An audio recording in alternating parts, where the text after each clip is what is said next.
Ink is an incredibly diverse and complex medium. It comes in so many different forms and can be used in such a variety of ways that it can be difficult to get your head around it.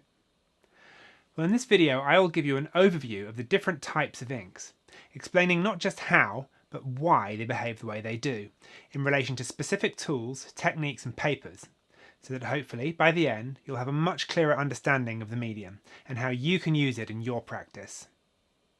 Hi, I'm Will J. Bailey. This is a channel of tutorials and documentaries for artists and art lovers, with new videos every few weeks. If you're new here, make sure to hit subscribe so that you don't miss out. And you can find links to many of the things discussed in the description below. So, what exactly is ink? Essentially, it's a liquid or a paste containing colorants of either pigment or dye, carried by a vehicle consisting of a solvent of water, oil or alcohol, and usually a binder such as acrylic polymer, animal glue, shellac, gum arabic or various other resins which bond the colorant to the substrate. Some inks are incredibly simple. For example, some Indian inks contain only carbon pigments, water and shellac. But others are much more complex and may contain a host of additives such as lubricants, thickeners, dryers, retarders and so on. But it's these ingredients, dyes and pigments, solvents, binders and additives, that determine the characteristics of different inks and why they behave the way they do. So what are these characteristics? Well, they include permanence, which is the durability of the ink when exposed over time to changes in atmospheric conditions such as light, heat, moisture, etc., or in other words, how archival they are. Light fastness, which is similar to permanence, but specifically how much the ink fades over time when exposed to light. Transparency, how transparent or opaque the ink is. Glossiness, how much the ink reflects or absorbs light when dry, i.e. how matte or shiny it is. Water resistance, how much the ink reacts to water when dry. Drying time, how quickly the ink dries on the paper. Vibrancy, more for coloured ink, this is how brilliant, how bright and saturated the colour is. Blackness, which is similar to vibrancy but for black ink. Some inks are very dark black, others are more washed out and grey. And consistency, which is how thick or thin the ink is. Okay, so first let's look at the different solvents used in inks and how they affect its behaviour. By far the most common used is water. Its key features are that it's readily available, non-toxic, environmentally friendly and safe to use and clean. It's highly adaptable and can be readily modified in a number of ways. After all, water is known as the universal solvent because it dissolves more substances than any other liquid. And above all, it's naturally highly fluid, a key requirement for inks that need to flow smoothly from pens or be washed over surfaces with brushes. And by contrast, oil-based ink is naturally more viscous. It can be, and is, thinned with alcohol or other thinners such as mineral spirits, but only to an extent. So generally it's less suitable for tools and techniques which require extremely high fluidity. And for all these reasons, the vast majority of liquid inks for drawing and calligraphy, such as Indian inks, drawing inks, acrylic inks, fountain pen inks and so on, use water as their primary solvent, as well as disposable pens such as rollerballs and gel pens. Now, depending on the type of binders and additives and the amount of solvent or thinners used, both oil and water-based inks can be quick or slow drying. But water-based inks can't be as slow drying as oils. Why? Well, inks dry by three processes: absorption into the substrate, oxidation, which is the hardening of the vehicle, and evaporation. In water-based inks, the water content is absorbed and evaporates, and only the binder, if there is one, oxidizes. With oil-based inks, whilst the thinners are absorbed and evaporate, The oil content and the binder, which make up the greater part of the vehicle, mostly dry by oxidation, and this ultimately allows oil-based ink to remain open for longer. This characteristic is particularly well suited to printmaking, and it's in this field that oil-based inks are still most commonly used. However, I'm not going to go into detail about printing inks here, as it's a massive subject in its own right and really deserves its own video. Another trait of oil-based inks is glossiness. And water-based inks can be shiny too, again depending on the binder and additives, but not to the same extent. After all, this is one of the main appeals of artists' oil paints. That level of vibrant glossiness just can't be achieved with water-based media. It's one of its defining characteristics. And the other defining characteristic is permanence. Because they are able to use much stronger solvents, oil-based inks can also use much more powerfully adhesive, non-water-soluble resin binders, and can therefore achieve a higher level of permanence and waterproofness on most surfaces, including non-absorbent substrates. Now I should add that oil-based inks that use dyes rather than pigments can't be fully permanent, because dyes aren't completely lightfast, but I will discuss that in more detail later. Now modern acrylic binders can also be permanent and waterproof and adhere to a wide variety of surfaces. They're just not quite as adhesive or hard wearing.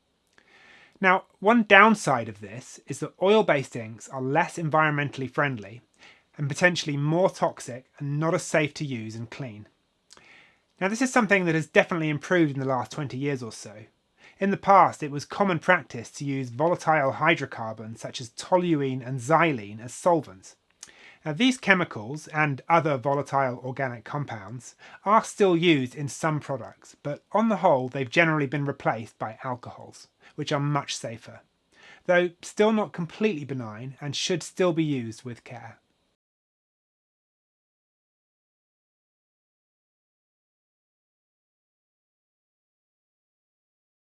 So, whilst most drawing inks use water as their primary solvent, two which do use oil-based solvents are ballpoint pens and paint markers. Ballpoints contain a complex, fast-drying paste of dyes dissolved in oil, fatty acids and alcohol, held in a tube with a rotating metal ball tip. In the first patent for the device, issued to John J. Loud in 1888, Loud wrote that he was attempting to make an instrument that would be able to write on rough surfaces such as wood, coarse wrapping paper and other articles, as fountain pens in those days could not. Now, as it happens, this first attempt by Loud was unsuccessful, but when the concept was later perfected by Laszlo and George Biro in their patent of 1938, Loud's initial intentions held true. Thanks to their oil-based composition, they can write on a broad range of surfaces, rough and smooth, absorbent and non-absorbent. They're also incredibly consistent and reliable, water-resistant and much less prone to drying out than water-based equivalents. And I suppose it's for these reasons that they're the most widely used writing instrument in the world today. Now personally, I hate using these things. I find the ink too thick and I don't like the amount of pressure that they require to use. However, many artists do use them, both for stippling, where the ink is applied in small dots, and for more linear techniques, and some of them are amazing. For example, check out the work of Nicholas V. Sanchez. His beautiful ballpoint pen drawings just underscore the fact that you can use pretty much any tool to make incredible art, so long as it suits your style and technique. Paint markers can also contain oil-based ink/paint. And these are basically sealed containers holding loose liquid with a P inside to help mix it when shaken. And they have different shaped acrylic tips that, once depressed, draw up the liquid through a capillary action. These do tend to be water-based with acrylic binders these days, but some are still oil-based. Both types are pigment-based and highly permanent and waterproof, and are popular with graffiti and street artists as well as crafters. And finally we come to inks that use alcohol-based solvents. Now, these are commonly found in Sharpies and Copic markers, pens which work in a very similar way to paint markers, except that their ink is held in a sponge-like interior rather than as a loose liquid, though you can buy it as a liquid too from brands like Jacquard. Alcohol-based inks are made of a solution of dyes and several different alcohols, and as such they're highly fluid and dry incredibly quickly, mostly by absorption and evaporation. They can write on a wide variety of substrates, but most effectively on absorbent ones, as they can be relatively easily wiped off glossy surfaces like plastic. On absorbent substrates, they're waterproof and permanent, up to a point. Again, because they're dye-based, they're not completely light-fast. However, like all dyes, they can achieve more highly saturated, brilliant colours, and I will go into this further later. On paper, they're quite transparent, have a matte finish, and tend to soak through the paper.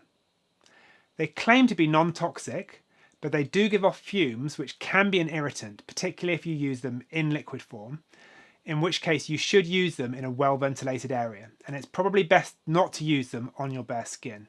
And of course, they're also flammable.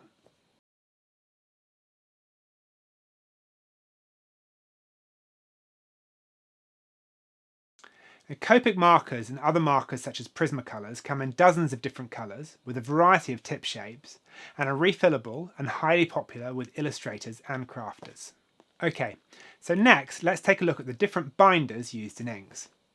The binder is the part of the vehicle that can act as an emulsifier and also bonds the colorant to the substrate. The three most traditional types are gum arabic, shellac and animal glue. Gum arabic is a natural gum, also used in food production, traditionally made from the hardened sap of the acacia tree. Its name, so called because it found its way to Europe via Arabic ports, dates back to at least the 9th century, and it's been used as a binder and thickener in ink ever since, as well as in watercolour and gouache paints. It's flexible, dries with a matte finish, and is highly water soluble even when dry, which is why watercolour and gouache can be reawakened with water. Shellac and animal glue have also been used as binders in ink for thousands of years. Shellac, which is also used as furniture polish, is a natural resin secreted onto trees in India by the female lac bug, Kerria lacca. It's a very strong adhesive, hard, durable and slightly brittle. It dries shiny and highly water resistant. Animal or hide or protein colloid glue can be produced from a variety of different animal sources, including deer, cows, pigs, rabbits and fish, by hydrolyzing tissue such as skin, hide, bones, hooves and tendons. Now, depending on how and from what it's produced, its strength, hardness, viscosity, flexibility, drying time and water solubility when dry can all vary greatly. But the ink that I have that's made with animal glue is definitely not as strong and adhesive as shellac, but it does dry relatively quickly, semi-water resistant and matte.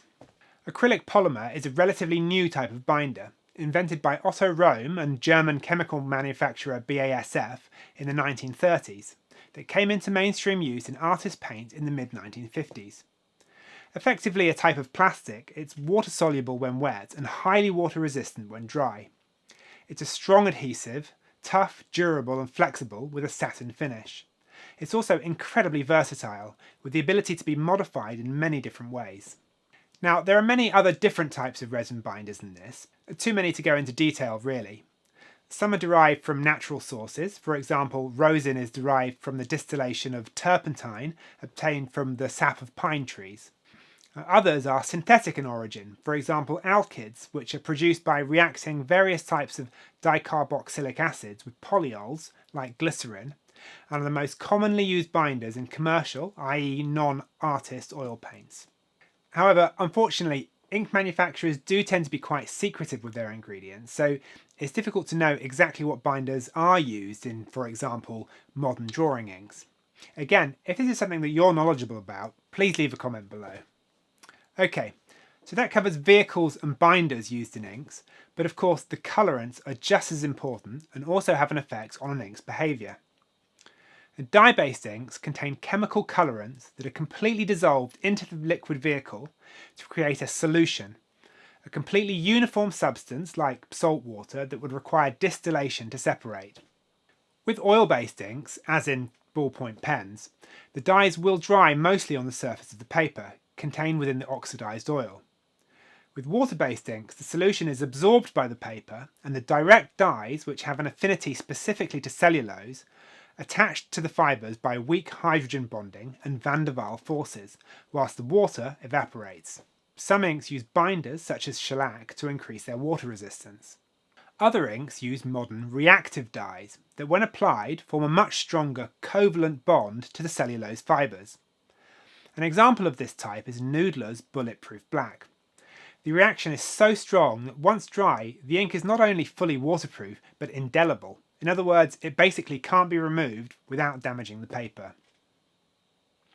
As a result of this, one characteristic of water and dye-based inks is that they tend to be transparent.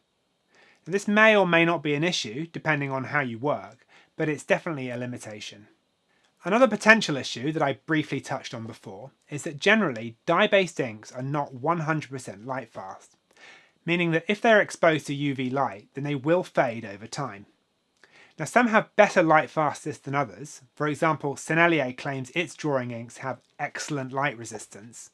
But then they also say their already excellent light fastness can be improved even further by the use of a protective fixative, which I translate as very good light resistance for dye-based inks, but not 100% light fast. Of course, this is not to say that all pigment-based inks are totally light fast by comparison. They aren't. It varies from pigment to pigment.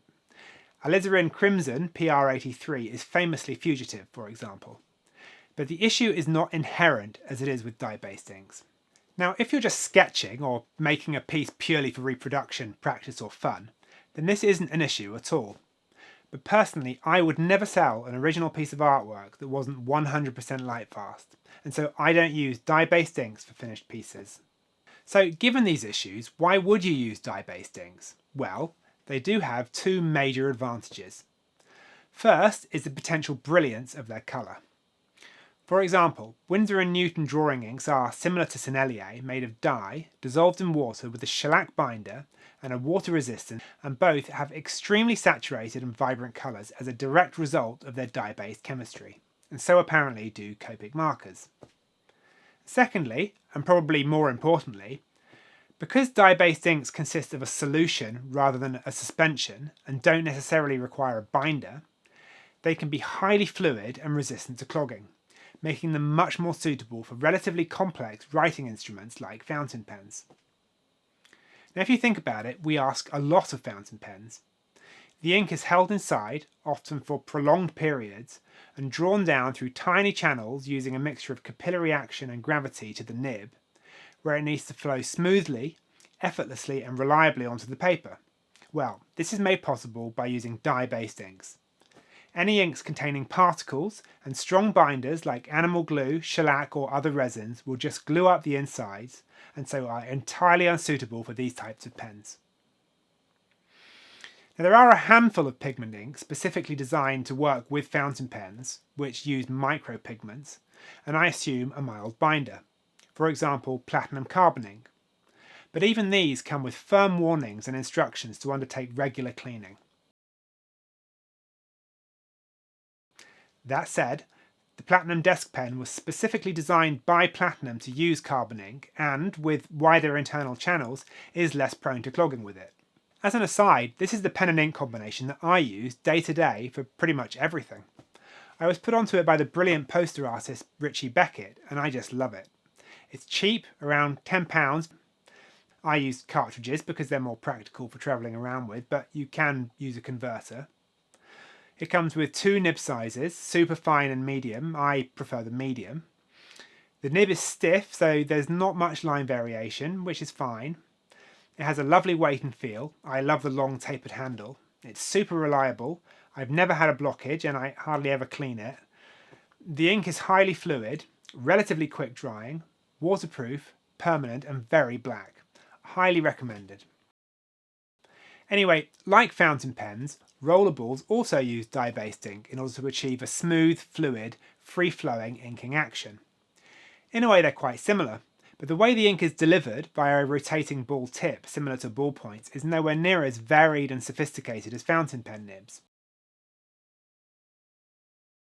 Fountain pens come in a variety of softnesses, including firm, soft and flex to give a degree of line variation.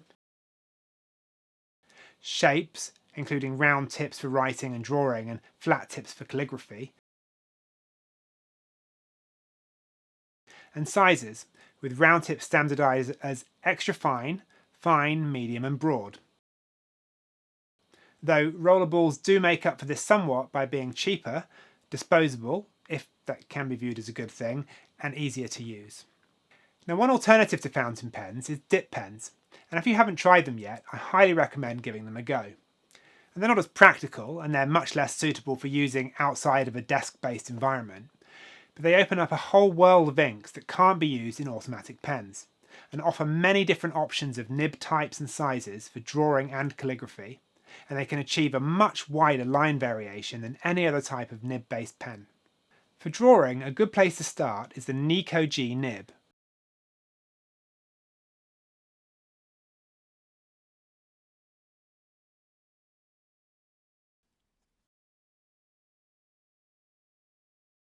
Whilst for calligraphy, you can't go wrong with a set of brows.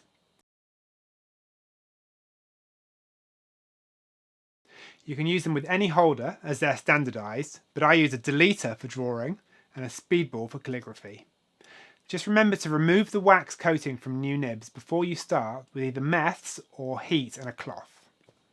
And brush pens work in a very similar way to fountain pens, using refillable or disposable cartridges, but with a brush head instead of a nib.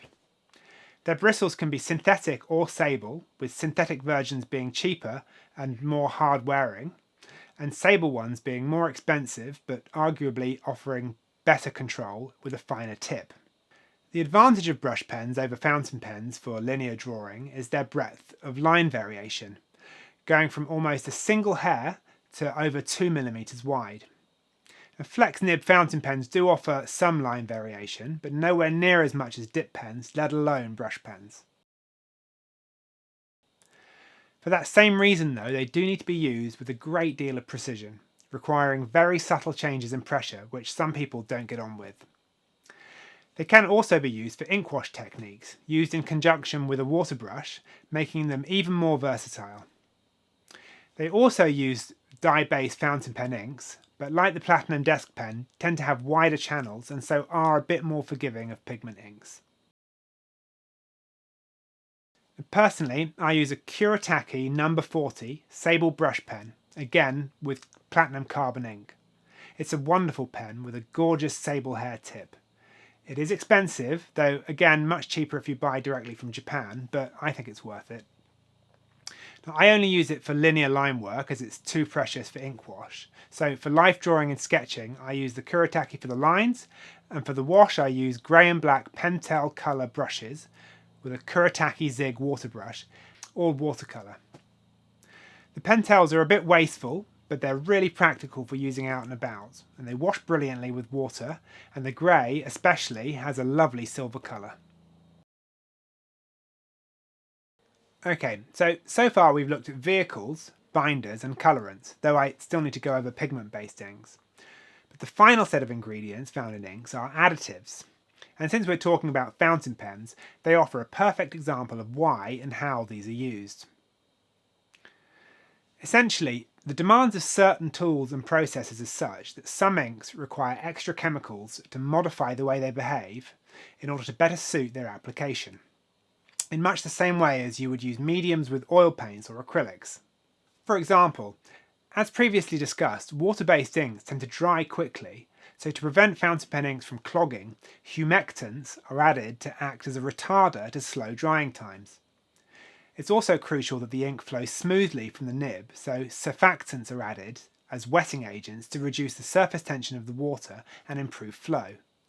And anti-foaming agents are added to prevent foaming.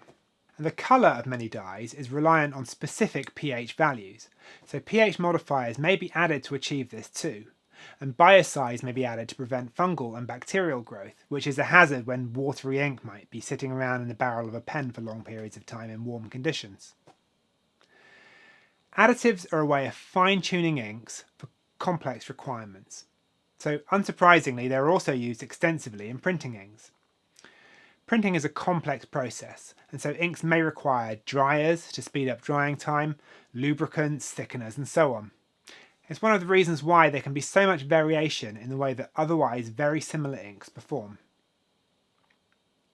Okay, so going back to colorants, where dye-based inks are a solution, pigment-based inks are a suspension of coloured granular solids milled into tiny particles that can be organic or inorganic, natural or synthetic, suspended in a vehicle alongside a binder. When applied, the vehicle is either absorbed, evaporates or dries, and the binder glues the pigment onto the substrate. And by this definition, pigment inks and paints are fundamentally not that much different from each other. Arguably, they're only really separated historically by their application, i.e. paints are for painting, inks are for drawing and printing. However, clearly there is significant overlap between them. Now, historically, the oldest inks were pigment-based. In Western Europe, iron gall ink was the standard used for manuscripts for over 1,000 years, made by mixing tannic acid, extracted from oak galls, with iron sulfate and water, thickened with gum arabic.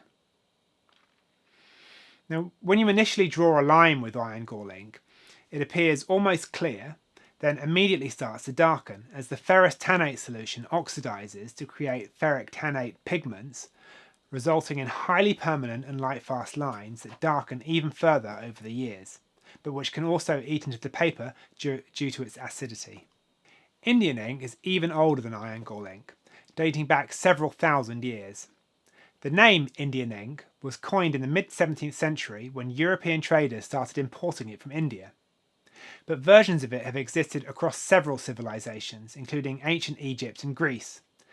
But its traditions are more deeply rooted in Eastern culture, and versions of it have existed in China from as far back as the Neolithic period. So, what exactly is Indian ink?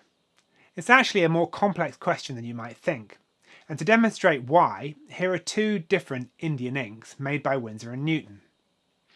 The first, used in this drawing, is called liquid Indian ink / non-waterproof. It's made of carbon and water with an animal glue binder, which is slightly perfumed, which is really noticeable in the bottle but not so much on the paper. It has a matte finish and, despite its name, is still quite water resistant. It adheres strongly to the paper but can be slightly lifted to an extent with water. The second, used in this drawing, is called black Indian ink / drawing ink. It's made of carbon and water with a shellac binder. And naturally for shellac it has a shinier finish, particularly in the black areas, and is highly water resistant. It doesn't have a scent, but it does have noticeably smaller pigment particles, giving it finer tone for a slightly more polished finish. And the colour is different too. Undiluted, the black is deeper, and the diluted greys have a brown tint. So you can clearly see that whilst these two Indian inks are similar, they look and behave quite differently on the paper. Now, arguably, the first one should really be called Chinese stick ink, because that's what it's actually made of. It is very similar to Japanese sumi ink, because they both originate from the same tradition, where soot, mixed with animal glue with added perfume or incense, is dried to make an ink stick, which is then ground by the artist against an ink stone, adding water, to create liquid ink for calligraphy or sumi-e ink wash painting. The soot can be produced by burning various types of materials, including oils, pine wood, lacquer or charcoal, and each type has its own distinct character. For example, burnt pine wood has larger carbon particles of a different hue to carbon made from burnt lamp oil. Now, whilst you can buy sumi ink in liquid form, it is apparently nowhere near as good quality as preparing it freshly. The Winsor & Newton drawing ink, the second one, is what I think as a proper Indian ink. Carbon pigment, suspended in water with a shellac binder. I also have a bottle of Sennelier and it's very similar, just a bit shinier. Speedball Super Black also uses a shellac binder. However, Dr. P.H. Martin's Black Star is also marketed as an Indian ink, but it contains no varnish or shellac. They don't say what binder they use, but it's a vegan product, so it definitely doesn't contain animal glue either. Likewise, there's no way Faber-Castell's Pitt Indian ink artist brush pens use shellac or animal glue either. So the answer to what is Indian ink is it's complicated. There doesn't seem to be any generally accepted definition. Now, there are many different black carbon pigment-based inks on the market, and whether they call themselves Indian ink, Sumi ink, pigment ink, or carbon ink, ultimately they're all descended from the ancient tradition of making ink with soot, water, and glue or resin that is generalised as Indian ink. Their common feature is high light fastness and permanence, but their other qualities, glossiness, water resistance, consistency, drying time, blackness, safe or not safe to use in fountain pens, can and will vary, especially in the ones that contain additives. If they show their ingredients, then this can help guide you, but otherwise you just have to do your research and experiment. And good places to start include Jet Pens, Goulet Pens, Jackson's Art, and the Fountain Pen Network. Indian inks can be made using coloured pigments too, though only a few manufacturers produce them. One is Dr. P.H. Martin's Bombay India inks, which are made of pigment, water and shellac, so as you would expect they dry light fast, permanent and highly water resistant with a sheen. It is possible to get coloured Sumi ink sticks as well. Again, they're rare here in the UK, but you can get them from Corneliuson. Now I suspect that coloured Indian ink isn't more widely used because of the popularity of acrylic ink, which has some similarities and some advantages. Acrylic ink, like from Liquitex, is made of pigment and water with a modern acrylic polymer binder. It's basically highly fluid acrylic paint. It's highly pigmented, fast drying, permanent and light fast, with a satin finish, and like acrylic paint it can be opaque, semi-opaque or transparent depending on the pigment. You can also use it underneath or over the top of any type of soft or heavy-bodied acrylic paint or acrylic gouache. And you can use it with acrylic mediums too to alter its qualities because the basic ingredients are fundamentally the same. Again, like acrylic paint, it's not fussy when it comes to surface type, and you can use it on a wide range of different paper types. You can use it with dip pens and brushes, and it's a very popular choice for airbrush, though it's not suitable for fountain pens or brush pens due to clogging. So when it comes to coloured ink, acrylic is hard to beat, and it's not surprising that it's so popular. But one strong alternative is gouache and watercolour. Now, technically these are paints, not inks, made from pigment, water and gum arabic, but as I've already said, the differences between these things are sometimes negligible. And gouache is a bit of a niche product these days, having largely been supplanted by acrylic, but it does have some fantastic qualities. It dries quickly and completely matte with a slightly powdery texture which photographs beautifully, though to be fair this finish can be replicated using acrylic gouache. Its ability to be reawakened with water can be tricky when you're working over with other layers, but it can also be really useful. You can mix colours and not worry about them going off. And it's much kinder to brushes, which acrylic can quickly kill if you forget about them. It does have a colour shift on drying, which can also be tricky, but then so does acrylic. Now watercolour and gouache can also, like acrylic inks and paints, be used together interchangeably, so it's possible to have the full spectrum of highly fluid and transparent, right through to thick and opaque. You can draw over them with ink and coloured pencils, and you can use gouache and dip pens too, for drawing and calligraphy. Schmincke even produces gouache specifically designed for calligraphy, which includes metallics. Now, of course, pigment ink isn't just limited to bottled liquids. You can find it in gel pens and fibre tip pens too. Technically, gel pens like Sakura jelly rolls work in exactly the same way as rollerballs and ballpoints, with an internal reservoir and a ball tip, though, unlike ballpoints, the tips come in a variety of sizes. Because the ink is pigment and water-based, with added thickeners to give it a gel-type consistency, it's light fast and permanent, dries quickly and comes in a wide range of colours, including ones that would be impossible in dye-based ballpoints and rollerballs, such as white and metallic. The downside of gel pens is that they can be a bit inconsistent, including skipping and railroading, which is where the ink doesn't lay down in the middle of the line. And fibre tips come in a variety of different shapes, sizes and softnesses. Fine liners, like uni pins, have a firm, thin, precisely sized tip that comes in a variety of thicknesses. They're basically a modern version of the technical pen, like the rotoring isograph or rapidograph, which has a metal tip with a pin in the end, which you depress to release the liquid ink, which is drawn up from the internal refillable cartridge in a similar way to a fountain pen. As an aside, I have to say I love using isographs. They're expensive and you have to use them in a relatively upright position, which puts a lot of people off.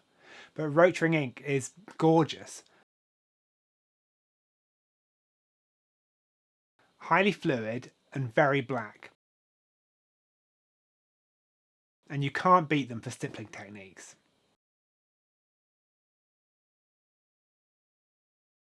Now, some types of fibre tip pens, like the Faber-Castell Pitt Artist Brush Pen, have a softer brush type tip, whilst others are bullet shaped. They also use a sponge-like polyester reservoir with a capillary action and are generally disposable. Now, these types of pens are incredibly popular and for good reason. They're cheap, highly practical and easy to use. They're quick drying and, like other pigment inks I've discussed, are generally permanent and light fast and are often waterproof too. On the downside, sometimes they don't last very long and they can be a bit wasteful, and the ink tends to be quite dull, definitely less black and shiny than liquid carbon inks.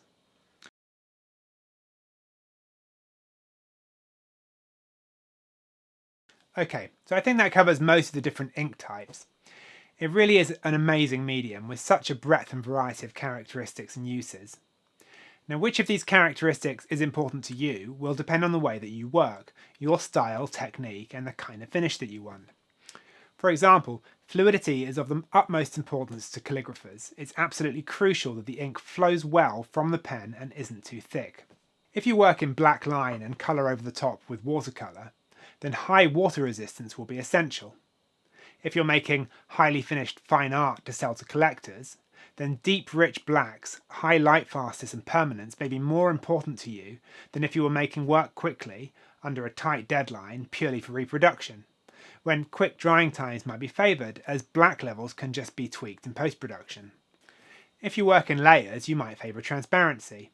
If your style is really colourful, you might be willing to sacrifice permanence in favour of high saturation and brilliance. If you're an urban sketcher, you might be willing to sacrifice blackness and glossiness for the sake of practicality. It's all about what works best for you. Now, one thing to bear in mind though is just how important paper choice is. And different papers vary massively in their thickness, texture and absorbency, depending on whether they're made of wood pulp or cotton, whether they're mould made or machine made, how they're pressed and how they're sized. Sizing is the coating and treatments that change the texture, absorption and wear characteristics of the paper. All of these things will have major effects on the way the ink looks and behaves. For example, a shiny ink will look much glossier, saturated and vibrant on heavily sized, highly smooth paper like Bristol board than on highly absorbed watercolour paper, where it will look more matte and muted, though of course that might be exactly what you're going for. Now, some inks, tools and techniques are perfectly suited to certain papers. For example, ink wash using brushes and traditional Indian inks works brilliantly with hot press, i.e. smooth, 100% cotton mould-made watercolour paper. It's thick enough not to warp, hard-wearing enough to take heavy brushwork, soaking and dabbing without the surface disintegrating, has just the right absorbency level, and is smooth enough to achieve a highly detailed finish. The high strength of this paper derives from a combination of materials and process. Though both are made of cellulose, cotton is naturally stronger and more durable than wood pulp. It doesn't need to be as heavily processed, and it's generally much more archival, able to last hundreds of years without deterioration. The way that mould-made paper is formed by a giant spinning drum makes the fibres much more interweaved and interlocking than machine-made paper, where pulp is injected at high pressure into a machine and grain direction is more pronounced. Also, the sizing saturate the paper internally and externally, so it has the ideal absorbency level for highly fluid media. It is expensive though. A slightly cheaper alternative is pulp-based mould-made paper like Bockingford by St Cuthbert's Mill, but it's not the same honestly.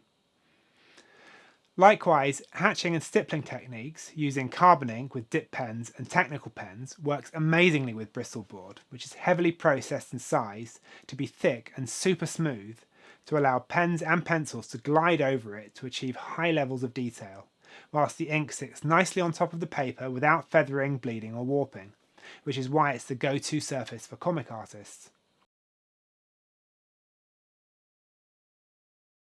And of course the opposite is also true. Some paper and inks are entirely unsuitable for each other. Cold press watercolour paper, which is heavily textured and highly absorbent, is really not ideal for highly detailed line-based ink work. And thin glossy paper is absolutely not the best choice for ink wash, particularly using dye-based inks, as the ink won't be able to penetrate the cellulose very well, and the surface will buckle and warp. So the point is, you can't view your technique, tools, inks and paper in isolation. You have to take a holistic approach and consider all of them in relation to each other. As with choosing inks, it requires a certain amount of research and learning, and most importantly a lot of experimentation. It's taken me years to find the ones that best suit my practice. But once you've worked it out, it's possible to find a harmony between these things. Okay, so that's it for this episode. Again, if you've enjoyed this video, please hit me with a like and a follow. If you have any questions, please leave a comment below. And until next time, ciao.